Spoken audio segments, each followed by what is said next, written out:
Welcome back to Nick Lenz Comic Corner Classic Lesson Non-Classic. This episode number 1426 and Doubleshot number 1320. I have two Moon Knight trades. But I'm thinking two Moon Knight trades. Wow.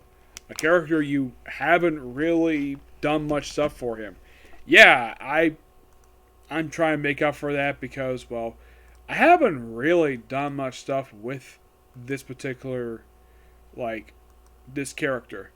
Mainly because the fact that, well, finding trains for this guy is very difficult to do.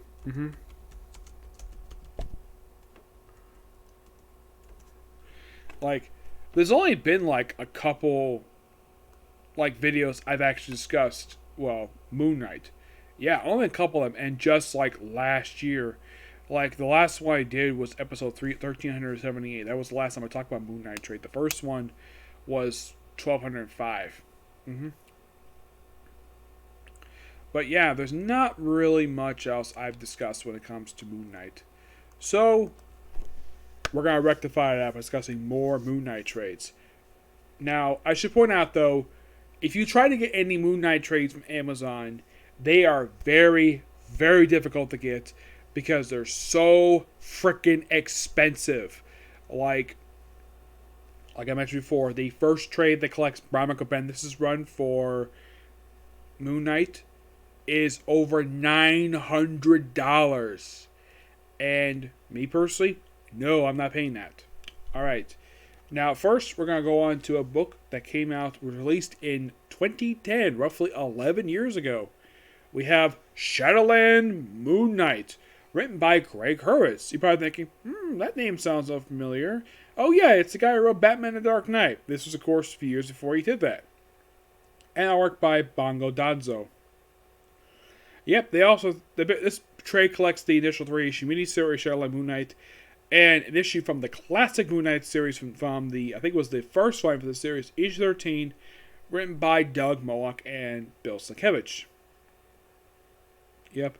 Now, the thing with Greg Hurwitz and his association Moon Knight, he wrote the previous Moon Knight series, Vengeance of Moon Knight. I will be discussing that one probably next month when I get a chance to get my hands on the two trades for it. Shadowland Moon Knight is, simply put, basically what Moon Knight was up to during this actual event.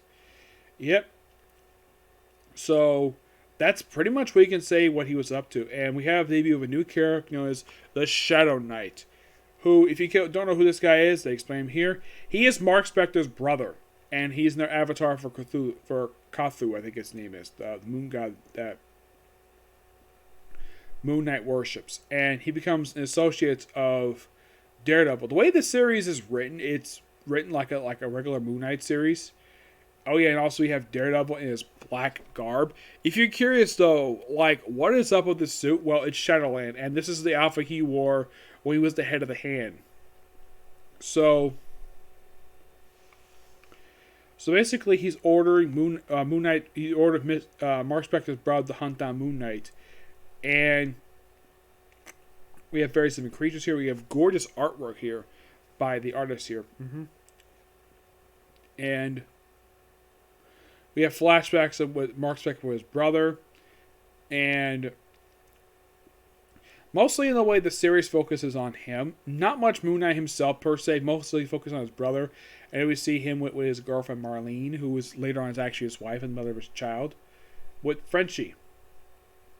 Oh yeah, she feels she's pregnant. He's so happy with that. We have the various, personalities of Moon Knight himself. By the way, this is the actual look that the Shadow Knight goes for. This sort of bandaged mummy look.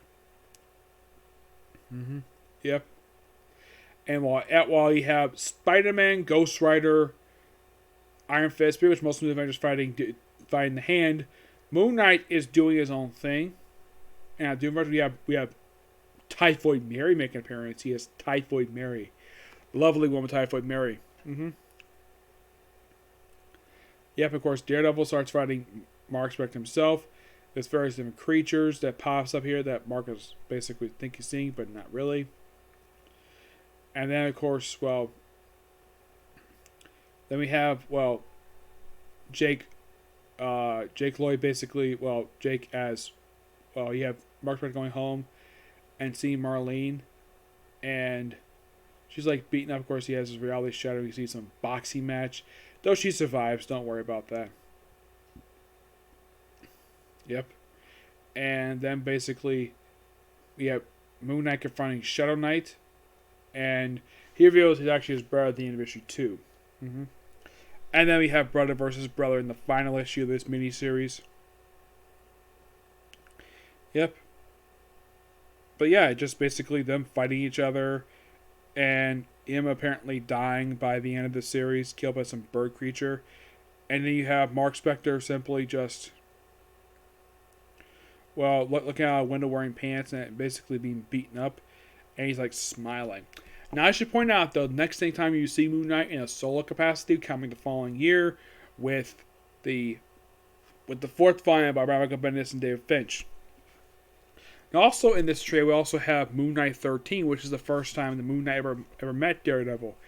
Yeah, the way this thing is written, it's almost like basically Moon Knight is guest starring in the issue of Daredevil because you have the Jester, yes, the Jester pop up in here, and love Bill Sienkiewicz's artwork. He is a really good artist. I have never met Bill Sienkiewicz, but this, of course, is really, really good. Yep. So, we have Daredevil basically. It's almost like a one-shot crossover with Daredevil where they meet and then they fight. They team up to take on the Jester. It's a really good classic issue, and I do recommend checking it out. I think that's like a cliffhanger, like, oh yeah. Like, think like, oh yeah, cliffhanger. Nope. Next issue's not in here. Yep. But what do I give Shadowland Moon Knight? I'm gonna give it roughly 9.5. It's a great it's a great storyline. But the thing is, the way it's written, it's almost like it's a regular Moon Knight series, just basically surrounded by Shadowland. The Shadowland stuff is very minor at best, and well, it's still a good series. Mm-hmm. Yep. Now, moving to something else. This is basically a trade that collects an entire complete run. This is Moon Knight by Jeff Lemire. Yep, this is the entire 14-issue run. It is simply 3 story arcs, this one. And of course, next thing that came right after this is the Marvel Legacy stuff. The one that lasted from 188 to 200. And I should also point out, though, they are reviving the series. I think the first issue is coming in a couple months, I believe so. Yep. Now, in this miniseries, you have Mark Spector in a mental institution with his girlfriend, Marlene. Yeah, it's a weird fantasy type series. And this one feels very disconnected with the Marvel Universe. Where, here's the thing, it's only focused on Moon Knight and his cast. There's no appearances by Spider-Man, no Daredevil, none supporting characters. So why Moon Knight is in a mental institution, completely unknown. Though this feels like a semi-continuation of the previous volume because we have Moon Knight putting on like the white suit, act like Mr. Knight or M. Knight, as he sometimes calls himself. Yeah. Now,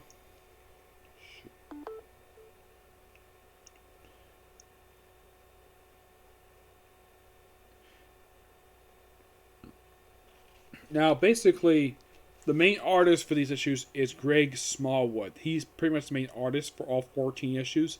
We also have 4 artists. You have basically focus on Stephen Grant, Moon Knight by himself, and Jake Lockie. Stephen Grant, his stuff, artwork done by Walfredo Torres and Mark Gerald. Jake Lockie is by Francisco Franchiva. Great artist this guy is. And James Stoke. These issues all take up issues 5 through 9. Yeah, there are roughly 3 story arcs here. First is Welcome to New Egypt. Yep, where you have this very gorgeous artwork. I love this stuff. And basically, here's kind of the strange thing when it comes to this series. Like, okay, so the only way Mark can see the god he worships is put on his mask. And apparently, like, when he does eventually get out, thanks to also running into his girlfriend, he breaks out with 7 people at the end of the first storyline. And then, like, something really weird happens. He goes outside wearing the mask, and he sees New York turn into a desert, basically becoming New Egypt. Yep. And that's just the end of the first issue. Apparently, also, the orderlies are basically jackals. Yeah, and this whole, I mean, then we have like 2 pages of the second issue just being sketches, like hand drawn sketches, and then you can kind of think this whole series is mostly all in Moon Knight's head. Yep. Though by the end of the story, and plus he basically puts in this outfit again. Now, my friend Edgar, he does not like this look for Moon Knight at all. It's a very weak look. He did sport this at the previous line for the series. This is just basically missing. So basically, he teams up with Marlene, and he works with a couple of patients, and they break out, and they go outside. This whole first story arc is wrapped up by issue 4. They break out, and then they lead to like multiple different storylines where it becomes very weird. Like at one point, they'll have to go to space. Yep. Yeah, and then we have like Marlene and Hurt, and of course they go inside because it's a storm, basically a sandstorm. Oh yeah, and you have this weird scene where you have Mark going to the bathroom, and then of course the Cthulhu basically is there. By the way, the way that the artist draws him, basically, it's like, oh, let's make him have this very much transparent head.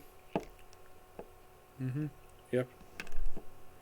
So, and then we have the actual Moon Knight show up. Well, it's not actually Moon Knight. It's revealed at the end of issue. Well, I thought the opening arc was actually, 5 issues. No, it was actually 6. I think it wraps up. And then they break up the 7 different realities where we have, I think this is supposed to be Stephen Grant, where he's an actor. Jake Lloyd is basically doing noir stuff, where he's basically still a taxi driver. And Moon Knight just basically, working Moon Knight stuff. Yeah, it's also that this Moon Knight is actually the Moon Guy. Yep.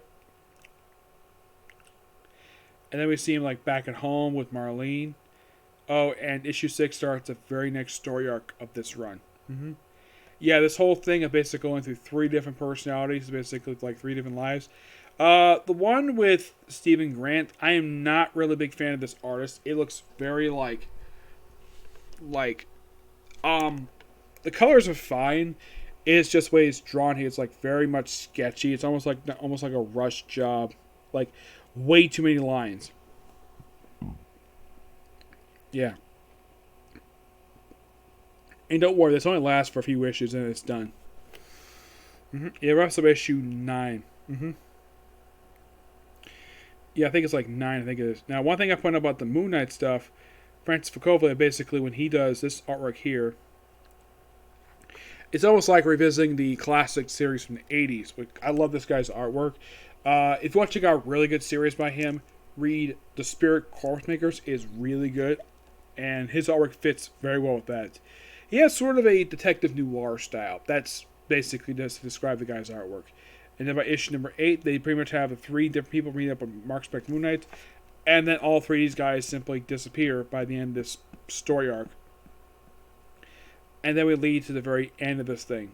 Being issue 10, what takes the last 5 issues of this run, called Birth and Death, where it's simply basically trying to go back to the hospital and basically wrap up things, basically.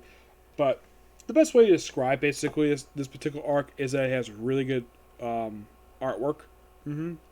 But here it comes really weird. Like, you have it where at one point you have panels that turn upside down, so you have to read it upside down. This lasts for a few pages because of the upside down thing. Oh, and issue 11 is the cover for the trade. Not really sure why, but they chose this one because it's, Moon Knight. Yep. And, we see, like, various different things. See a lot of Egypt stuff, and, basically we have a flashback of Frenchie meeting Mark Spector first time, and just various other stuff here. You have Stephen Grant in a much better looking artwork here with this spacesuit thing. He's taken care of. I love the fact they gave him sort of like a spaceship, which is kind of what he had, this moon-shaped spaceship. I believe he had this in Original Sin. And then for the last few issues of the book, we have a return of Bushmaster. Bushwhacker, I think his name is. Bushmouth, I think his name is. Yeah, he's pretty much Moon Knight's arch nemesis. And this is this 2-parter is the first time he's actually appeared since Vengeance of Moon Knight. Though this is just a hallucination of the guy. The actual version of the character shows up in Mark's Remesis run. Mm-hmm. Though I should point out though, by the end of this story arc, they kill off Frenchie, and they kind of bring back as a zombie in the very next run. And then we have pretty much like intertwined with basically how Mark Smith became Moon Knight and fighting his own character. And then we have Moon Knight simply like supposedly killing the Moon God and then put on the suit, and that's where the thing ends. This is a pretty interesting run for what it was. Mm-hmm. It's not very long per se. No, it is. Oh, it's a little bit longer than the previous run for the series, which I think was like. It's actually what's shorter by a few issues, but what ranking do I give Moon Knight by Lemire and Smallwood? I'm gonna give this one roughly a 9 out of 10. It's a good run per se. It's very self-contained. It doesn't really involve the Marvel Universe at all. It just basically does its own thing. Mm-hmm. Yep. Oh yeah, and by the way, the next thing that came after this is the Mark Remesis run. Yep. Yeah, and with that, pretty much it's like, okay, I reviewed Volume 6. I reviewed, well, the Marvel Legacy run. Well, still a lot more Moon Knight to go. But these are just 4. So far, I've only reviewed 4 Moon Knight trades. You're probably thinking, wow, only 4? And you're just starting. Wow. A lot of other characters, you covered like a lot more trades than that. Like Spider-Man, I must have covered like, oh my gosh, like hundreds. Along with like X-Men, the Avengers, all the other ones I've covered a lot. But Moon Knight, despite being one of my favorite characters, I haven't covered much of him. I don't think I've done comic history on him. No, not that I can think of. No, I don't think I've ever done one on him. Yep. But not much to say about these 2 runs. They're both really good. This book is just really good. Okay, so that's it for sake of review. I have one more video to do today, and that's a review for Case Closed. After that, well, the only thing else you might see me do today is maybe a comic corner, and that's simply it. Okay, so next video. Bye.